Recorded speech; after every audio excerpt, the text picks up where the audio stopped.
नमस्कार दोस्तों, स्वागत है आप सभी लोगों का मेरे YouTube चैनल के ऊपर। आज फिर लेके आया हूँ मैं आप लोगों के लिए एक नया वीडियो, नई नॉलेज, नई जानकारी के साथ।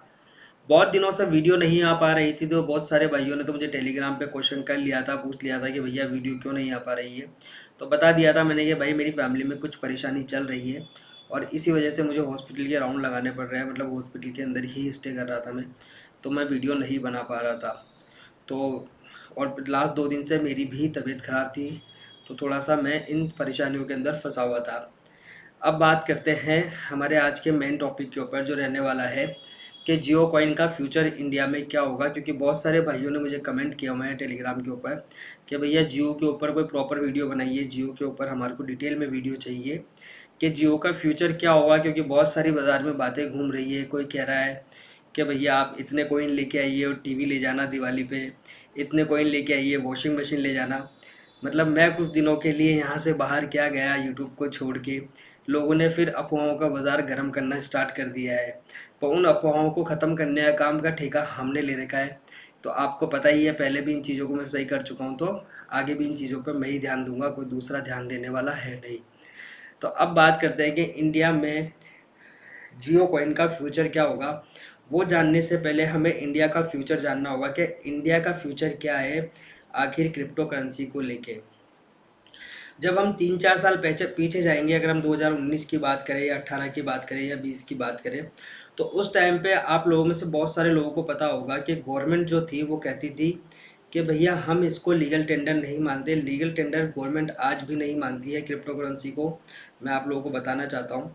लेकिन आज धीरे धीरे जब हमारे देश की निर्मला सीतारमण वित्त मंत्री जब ये कहती है कि भैया मैं स्टेबल कॉइन की तरफ को हम उसे नज़रअंदाज नहीं कर सकते, तो भैया नज़रअंदाज करने के लिए आपको कहा किसने है? आप खुद ही इसको नज़रअंदाज कर रहे हैं, कोई दूसरा नहीं कह रहा है कि आपको आप इसे नज़रअंदाज करिए। तो जब आज ये स्टेबल कॉइन की तरफ इन्होंने अपना एक पाँव रखा है, तो आने वाले टाइम में ये धीरे धीरे क्रिप्टो करेंसी की तरफ भी इनको पाँव रखना पड़ेगा। जैसा कि मैं अपने पुराने वीडियोस में बता चुका हूँ दोस्तों कि यूएस एक डेमोक्रेसी कंट्री है और हम भी एक डेमोक्रेसी है। तो जो यूएस के अंदर होता है वही चीज़ें हम धीरे धीरे अपने अंदर भी डेवलप करने की कोशिश करते हैं।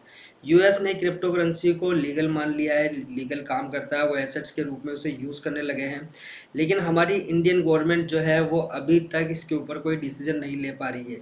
लेकिन 4-5 साल में गवर्नमेंट को ये तो समझ में आ चुका है बहुत अच्छे से कि भैया हमारे को इस पर डिसीजन नहीं लेना, या ना एक होता है या तो आप इस साइड है या उस साइड है।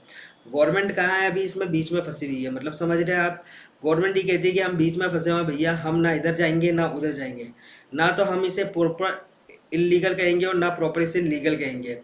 तो गवर्नमेंट क्या है, इसके अंदर बीच के अंदर फंसी हुई है। लेकिन गवर्नमेंट को शायद अब इस चीज़ का एहसास हुआ है कि हम बीच में अटक के नहीं रह सकते हैं, या तो हमें उस साइड जाना होगा, इसे प्रॉपर गवर्नमेंट के रूल्स एंड रेगुलेशन के थ्रू इसको काम में लेना होगा, या फिर इसे अनलीगल कर देना है, जैसे चाइना बहुत बार कर चुका है।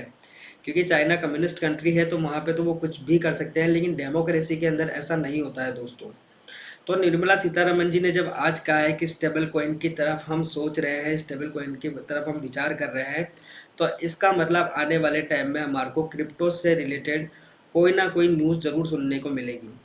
और जैसा कि मैं अपने पुराने वीडियोस में दोस्तों ये चीज़ें बार बार कह चुका हूँ कि जब तक इंडियन गवर्नमेंट कोई ऐसी पॉलिसी लेके नहीं आती है, समझना आप, पॉलिसी क्या होती है कि जब तक आप ऐसा कोई कानून लेके नहीं कानून लेके ना आए कि हाँ ठीक है हम इसको मानते हैं, हम इसको एसेट्स के रूप में अप्रूवल करते हैं, तब तक जियो इसके ऊपर कोई भी कार्रवाई नहीं करेगा, ना ही कोई आपको ऐसी चीज़ देखने को मिलेगी।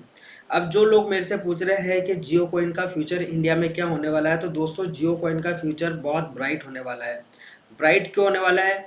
जैसा कि मैंने कहा, रिलायंस को किसी भी चीज़ में जल्दबाजी नहीं होती है, वो कभी भी किसी चीज़ के अंदर जल्दबाजी नहीं करते हैं। वो पहले मार्केट को सेटल होने देते हैं, मार्केट जब सेटल हो जाता है तब वो एंट्री लेते हैं। अब एक एग्जांपल से समझते हैं दोस्तों कि रिलायंस किस तरीके से काम करता है। समझिए आप अपने शहर में रहते हैं और आपके शहर में एक झील है, और झील के पास में गवर्नमेंट एक प्रोजेक्ट लेके आती है, और वो कहती है कि भैया मैं यहाँ पे एक चौपाटी बनाऊंगा जिस पे लोग पब्लिक घूमने आएगी। जो चीज़ पहले सुनसान पड़ी रहती थी, जिसके पास में कोई देखता भी नहीं था, उस जगह को जाके वहाँ पे गवर्नमेंट 100 करोड़ रुपए इन्वेस्ट करती है और एक पूरी राउंड में गोल चौपाटी बना देती है। अब क्या होता है दोस्तों उसके अंदर कि लोग नए नए लोग आते हैं, वो अपनी दुकान लगाते हैं, कोई अपना ठेला लगाता है, कोई अपनी स्टॉल लगाता है, कोई क्या लगाता है। सब धीरे धीरे अपना अपना कुछ ना कुछ करके मार्केट जमाने की कोशिश कर रहे हैं। मतलब समझिए पहले दिन में तो ऐसा हुआ नहीं कि वहाँ पे पब्लिक आने लग जाएगी। समय लगता है हर चीज़ के अंदर। ये एक छोटा सा एक एग्जांपल दे रहा हूँ मैं दोस्तों आप लोगों को। इसको जब आप बड़े लेवल पर सोचोगे तब आप लोगों को चीज़ें समझ में आएगी। तो जब पहले दिन होता है तो मैं अपनी शॉप लगाता हूँ, मैं अपनी जाके कोई वहाँ पे रेडी लगा लेता हूँ, फिर दूसरे दिन कोई और लगा लेता है। ऐसे करके साल, डेढ़ साल, 2 साल लगते हैं। 2 साल में क्या होता है, 2 साल बाद हम देखते हैं कि वहाँ पे एक बड़ी पब्लिक आती है, बड़ी रश होता है वहाँ पे शाम को, सब बहुत अच्छा पैसा कमा रहे हैं। मतलब लोगों ने जब अपना धंधा सेट कर लिया है, अपना मार्केट सेट कर लिया है, उसके बाद रिलायंस एंट्री लेने की आदत है। फिर रिलायंस क्या करता है, रिलायंस करता है गवर्नमेंट के पास जाता है, बोले कि आप एक काम करिए, आप इस प्रोजेक्ट के अंदर मुझे भी एक जगह दे दीजिए।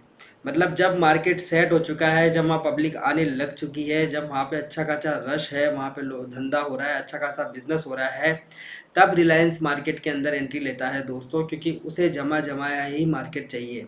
चाहे आप ये इसके स्टोर के रूप में देख लीजिए, चाहे आप इसको एप्लीकेशन में देख लीजिए, चाहे आप इसको जियो हॉटस्टार में देख लीजिए। ये जितने भी प्रोजेक्ट हैं, इन सभी प्रोजेक्ट को पहले रिलायंस ने बहुत अच्छे से ऑब्जर्व करा, लोगों की सोच को समझा कि आने वाले टाइम में क्या होगा। एक इंटरनेट चलाने वाली कंपनी आप सोचिए, जो जियो को लेके आई थी, सिर्फ जियो चलाना था उसे, और कुछ भी नहीं चलाना था, लोगों की सोच यही थी। लेकिन क्या किसी ने सोचा था कि एक टाइम पे, आने वाले टाइम में ये अपने इतनी सारी एप्लीकेशन लेके आएंगे।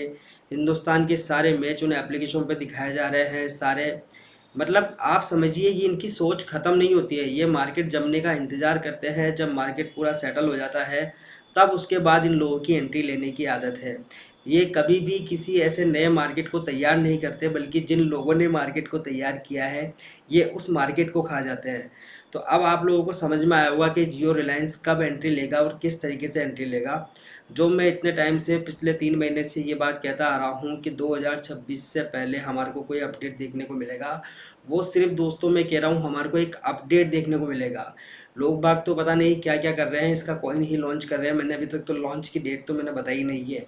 अगर आप कहोगे तो मैं आपको लॉन्च होने की डेट भी बता दूंगा, क्योंकि अभी तक तो किसी ने यूट्यूब पर बताई नहीं है। लेकिन अगर आप मुझसे जानना चाहते हो कि जियो कॉइन कब लॉन्च होगा, तो मैं इसकी आपको डेट भी बता सकता हूँ, सन भी बता सकता हूँ कि मुझे जो लगता है इस सन के अंदर ये जाके शायद मार्केट के अंदर आ सकता है। तो अगर आप कमेंट सेक्शन में मेरे से ज़रूर अगर पूछोगे, तो नेक्स्ट वीडियो में मैं आपको ज़रूर बताऊंगा कि जियो कॉइन कब तक लॉन्च हो सकता है। लेकिन बात रही जियो कॉइन का फ्यूचर क्या है, तो दोस्तों जियो कॉइन का फ्यूचर बहुत ब्राइट होने वाला है। तो जिसको अगर डेली के 5-10 कॉइन भी मिल रहे हैं, वो ऐसा ना सोचे कि मुझे बहुत कम कॉइन मिल रहे हैं, मैं दूसरों को अपने आप से कैसे कंपेयर करूं। आप अपने आप को दूसरों से कंपेयर करना बंद कर दीजिए दोस्तों।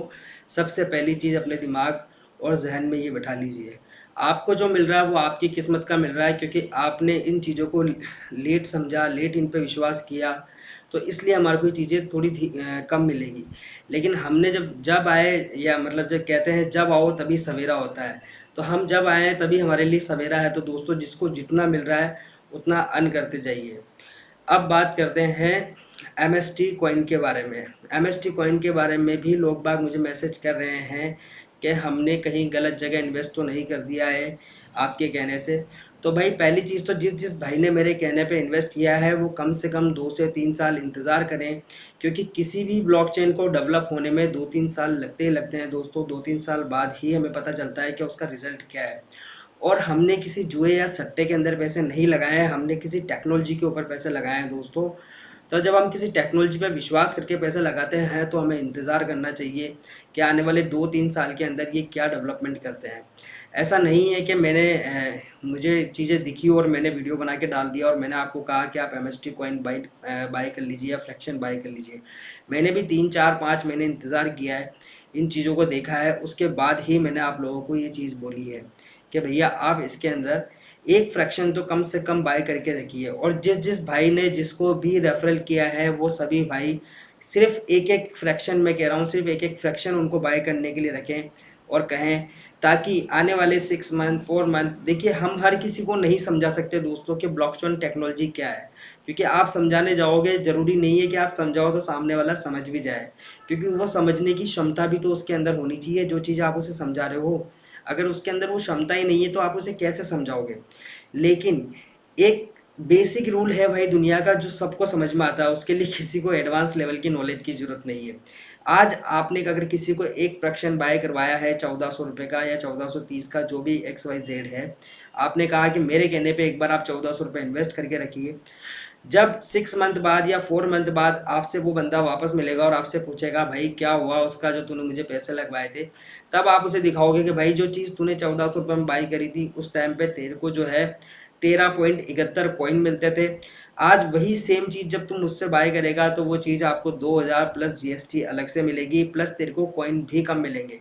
तब क्या होगा दोस्तों, तब उस बंदे का उस चीज़ के बारे में, पैसे का एक प्रॉफिट जो होता है ना दोस्तों, प्रॉफिट सबको समझ में आता है, इसके लिए कोई नेक्स्ट लेवल नॉलेज लेने की ज़रूरत नहीं है।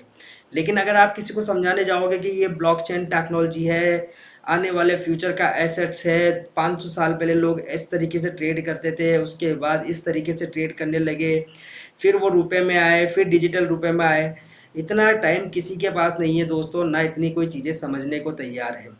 तो बेसिक चीज़ क्या है कि दोस्तों पैसे का खेल सबको समझ में आता है। मैं ये नहीं कहता हूँ कि आप 10, 20, 50 फ्रैक्शन बाय करवा दीजिए किसी से।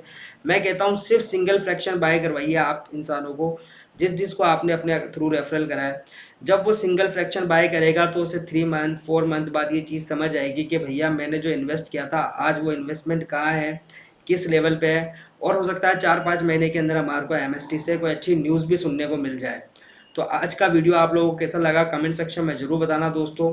और इतने दिन से वीडियो नहीं आ पा रही थी उसके लिए सॉरी और माफ़ी। और जिन भाइयों ने मेरे लिए प्रार्थना की है उन सभी भाइयों से उनके मैसेज देख के मुझे बड़ी खुशी हुई, क्योंकि मैंने एक यहाँ पे रिश्ता बनाया है, वो रिश्ता मुझे उस रिश्ते का एहसास होने लगा है जब भाइयों ने मुझे कमेंट करे, मैसेज करे टेलीग्राम पे, तो मुझे बड़ी खुशी हुई कि आज मेरी एक फैमिली तैयार हो चुकी है।